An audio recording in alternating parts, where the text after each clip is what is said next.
దేవుని నామానికి స్తోత్రములు. అందరికీ వందనాలు. మార్కు 15వ అధ్యాయము చదువుకుందాము. ఉదయమున కాగానే ప్రధాన యాజకులను, పెద్దలను, శాస్త్రులను, మహాసభ వారందరూ కలిసి ఆలోచన చేసి యేసును బంధించి తీసుకొని పోయి పిలాతునకు అప్పగించిరి. పిలాతు, యూదుల రాజువు నీవేనా అని ఆయనను అడుగగా, ఆయన నీవన్నట్టే అని అతనితో చెప్పెను. ప్రధాన యాజకులు ఆయన మీద అనేకమైన నేరములు మోపగా, పిలాతు ఆయన్ని చూచి, మరలా నీవు ఉత్తరమేమియో చెప్పవా? నీ మీద వీరు ఎన్నెన్ని నేరములు మోపుచున్నారో చూడమనెను. ఆయనను యేసు మరి ఏ ఉత్తరము చెప్పలేదు గనుక పిలాతు ఆశ్చర్యపడెను. ఆ పండుగలో వారు కోరుకొనిన యొక్క ఖైదీని పిలాతు విడిపించువాడు. అధికారుల నిదిరించి కలహములో నరహత్య చేసిన వారితో కూడా బంధించబడిన బరబ్బా అను ఒకడు ఉండెను. జనులు గుంపుగా కూడి వచ్చి అతడు అది వరకు తమకు చేయుచున్న వచ్చిన ప్రకారము చేయవలనని అడుగగా, ప్రధాన యాజకులను అసూయ చేత యేసును అప్పగించిరని పిలాతు తెలుసుకొని, నేను యూదుల రాజును, మీకు విడుదల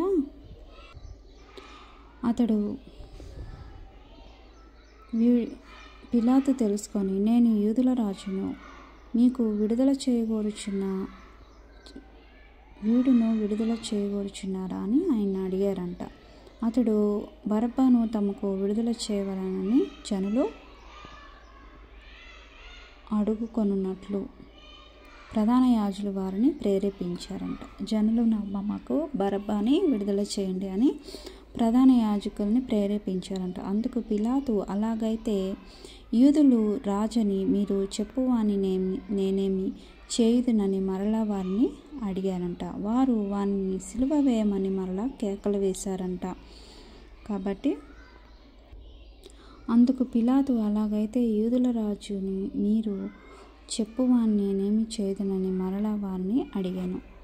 వారు వారిని సిలువ వేయమని మరలా కేకలు వేసి, అందుకు పిలాతు ఎందుకు అతడే చెడు కార్యము చేసినని వారిని అడుగగా, వారు వానిని సిలువ వేయమని మరి ఎక్కువగా కేకలు వేశారంట. పిలాతు జనసమూహమును పెట్టుటకు మనస్సు గలవాడే వారికి బరబ్బను విడుదల చేసి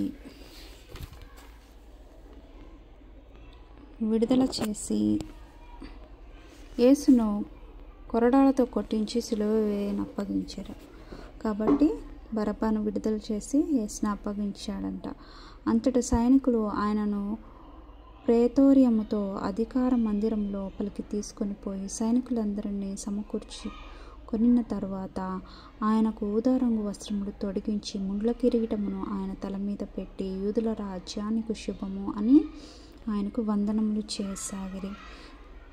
మరియు రెల్లుతో ఆయన తల మీద కొట్టి ఆయన మీద ఉమ్మివేసి మోకాళ్ళలోని ఆయనను నమస్కారము చేసిరి. వారు ఆయనను అపహసించిన తరువాత ఆయన మీదనున్న ఊదారంగు వస్త్రమును తీసివేసి ఆయన బట్టలు ఆయనకు తొడిగించి ఆయనను సిలువ వేయటకు తీసుకొని పోయిరి.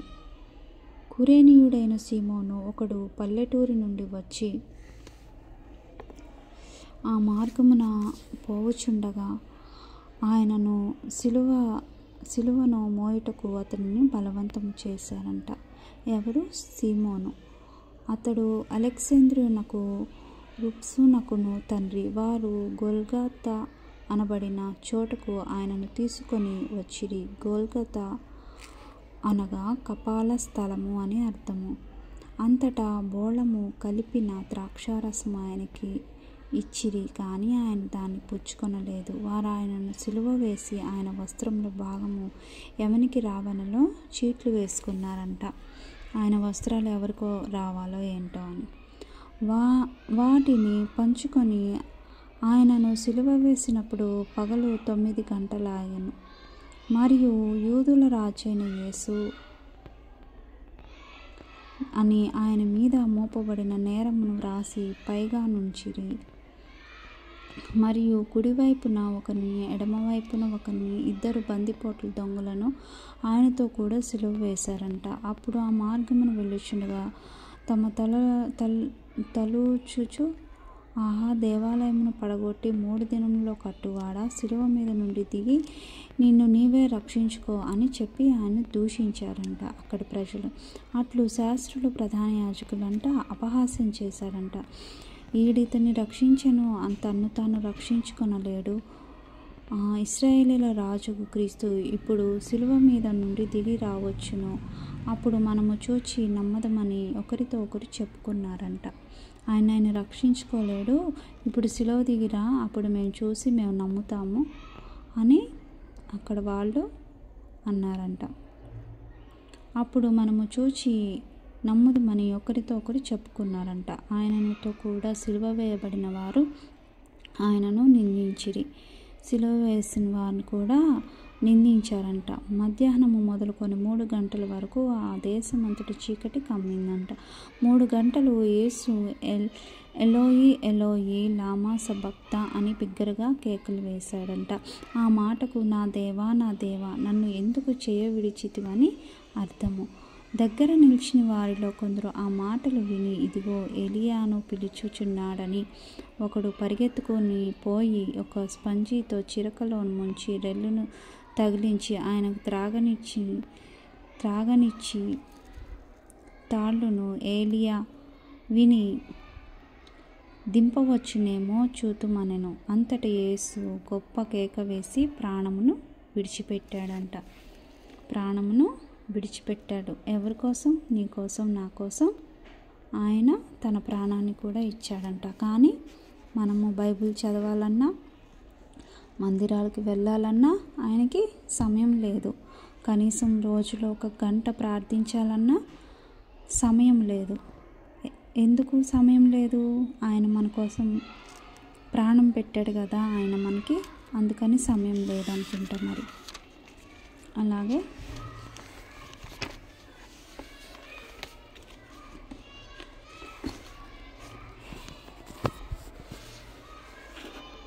అప్పుడు దేవాలయపు తెర పైనుండి కింద వరకు 2గా చినిగెను. ఏమైంది? దేవాలయపు తెర పైనుంచి కిందకి 2గా చినిగినంట. ఆయనకెదురుగా నిలిచియున్న శతాధిపతి ఆయన ఇలాగు ప్రాణము విడుచుట చూచి, నిజముగా ఈ మనుష్యుడు దేవుని కుమారుడే. ఎవరంట? దేవుని కుమారుడే అని చెప్పాడంట. కొందరు స్త్రీలు దూరం నుండి చూచుచుండిరి.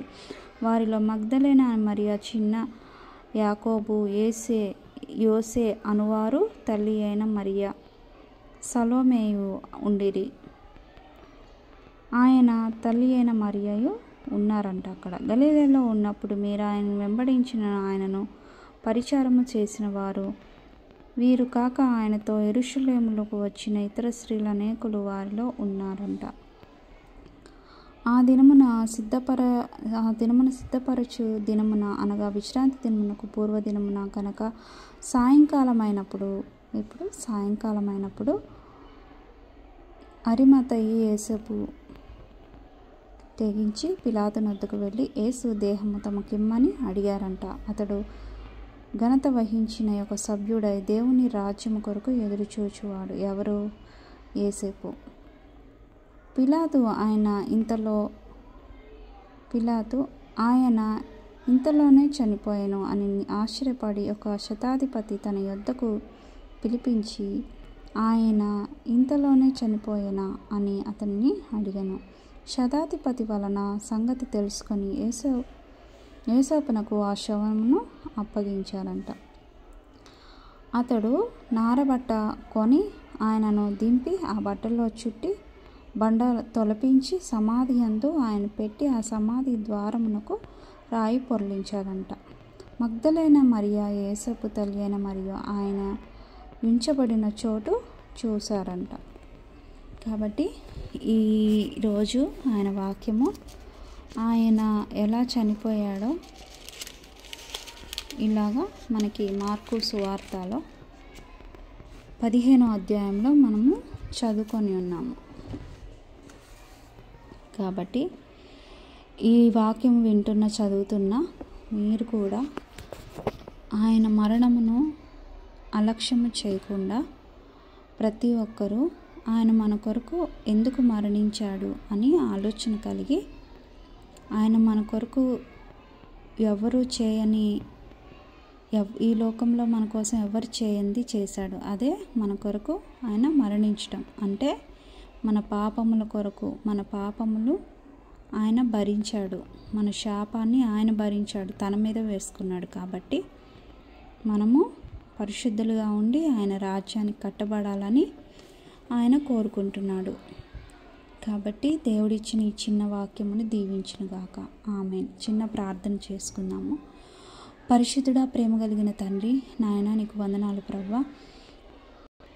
ఈ సమయమున నిన్ను స్తుతించుకునే కృపనిచ్చావు ప్రభువా, నిన్ను ఆరాధించుకునే కృపనిచ్చావు తండ్రి. నీకు స్తోత్రములు ప్రభువా.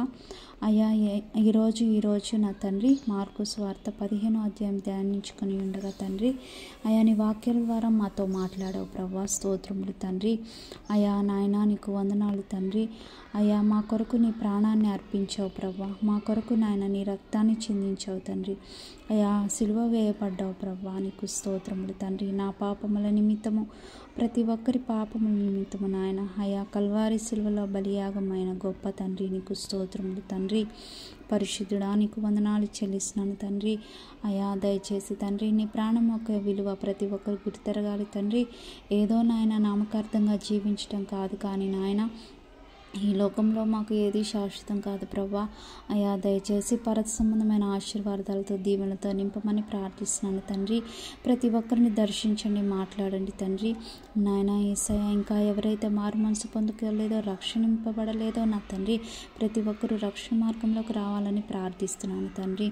దయచేసి ప్రతి బిడతో మీరు మాట్లాడండి నాయన, దర్శించండి నాయన. నీకు స్తోత్రములు ప్రభా. నీ రాకడ ఎప్పుడు వస్తుందో తెలియదు ప్రభా. సిద్ధపాటు కలిగిన ప్రార్థన ఆత్మను ప్రతి ఒక్కరికి దయచేయండి తండ్రి. అయా నాతో పాటు ఏకీభవిస్తున్న ప్రతి ఒక్కరిని దీవించండి, ఆశీర్వదించండి, బలపరచండి ప్రభా. నీ వాక్యము నా తండ్రి ప్రతి ఒక్క బిడ్డ వినాలి, ప్రతి ఒక్కళ్ళు నా తండ్రి చూడాలి అనే ఉద్దేశంతో నా తండ్రి అయా నీ వాక్యాన్ని ఇలాగ నా తండ్రి అయా యేసయ్య అయా అన్ని చోట్లకి నాయన వెళ్ళాలని నా తండ్రి, అందరూ వినాలని, మారు మనసు పొందుకోవాలని, నీ మార్గంలోకి రావాలని నాయన అయా నాయన నా వంతు నా తండ్రి అయా యేసయ్య సమయాన్ని ఇలాగ నా తండ్రి సద్వినియోగం చేసుకుంటున్నా తండ్రి. నీవు తోడుండి ప్రతి బిడతో మాట్లాడిన తండ్రి, నీ తట్టు తిప్పుకోమని ప్రతి ఒక్క హృదయానికి నీ వాక్యము తగులులాగు సహాయం చేయండి. అయా ఈ లోకంలో మాకు ఎవరూ ప్రాణం పెట్టలేదయ్యా. అయా కేవలం నాయన యేసయ్య నీవు నా తండ్రి మేము పాపులుగా ఉన్నప్పుడే మమ్మల్ని ప్రేమించి మా కొరకు ప్రాణం పెట్టిన గొప్ప దేవుడు తండ్రి. నీకు స్తోత్రములు ప్రభా. దయచేసి ప్రతి బిడ్డ గుర్తెరిగి జ్ఞానం కలిగి వివేచన కలిగి నాయన నిన్ను వెంబడించుటకు కృప దయచేయమని వేడుకుంటూ నజరేయుడైన యేసు నామములో ప్రార్థిస్తున్నాను తండ్రి. ఆమేన్. వందనాలు, ప్రతి ఒక్కరికి వందనాలు. ఆమేన్.